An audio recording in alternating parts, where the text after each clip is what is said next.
Ahead of Guru Purnima, devotees from across the country have started arriving at the Shri Dadaji Dhuniwale Ashram in Madhya Pradesh's Khandwa.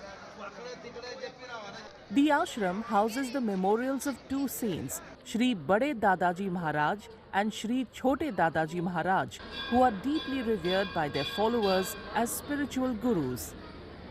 वर्ष 1930 में जब श्री बड़े दादाजी महाराज ने समाधि प्राप्त की, उसके पश्चात और उसके बाद 1942 में जब छोटे दादाजी महाराज ने समाधि ली, तब एक वैक्यूम बन गया था। एक लोगों के मन में छोटे दादाजी और बड़े दादाजी के दर्शनों को लेकर के लालसा पैदा हुई, तो उन्होंने उनके स्वरूप के तौर पर, उनकी निशानी के तौर पर जो ध्वजा होती है उसको पूजना शुरू कर दिया और उस निशानी को, उस दादाजी के स्वरूप को समझते हुए उस जो धर्म ध्वजा है जिसको कि निशान कहा जाता है, लोगों ने उसको अपने घरों में स्थापित किया और उसका पूजन पाठ किया।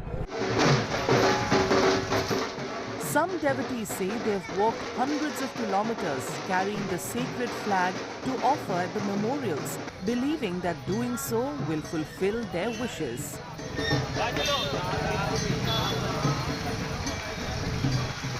आप कितना किलोमीटर से पैदल चलकर आते हैं, क्या महत्व है और क्यों आते हैं यहाँ पे? हम लोग 250 किलोमीटर चल के आते हैं पैदल।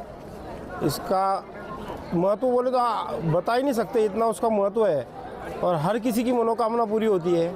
हर किसी का जो भी मन्नत होती है वो पूरी होती है। इसी के लिए हम लोग वहाँ से पैदल चल के यहाँ तक आते हैं। यहाँ पे क्या है, किनके दर्शन के लिए? हम बड़े दादाजी, छोटे दादाजी के दर्शन के लिए, धुनी माता के दर्शन के लिए हमेशा खंडवा नगरी आते हैं। The shrine is preparing for the main Guru Purnima celebrations on July 29th, with a large influx of devotees expected from across the country in the coming days.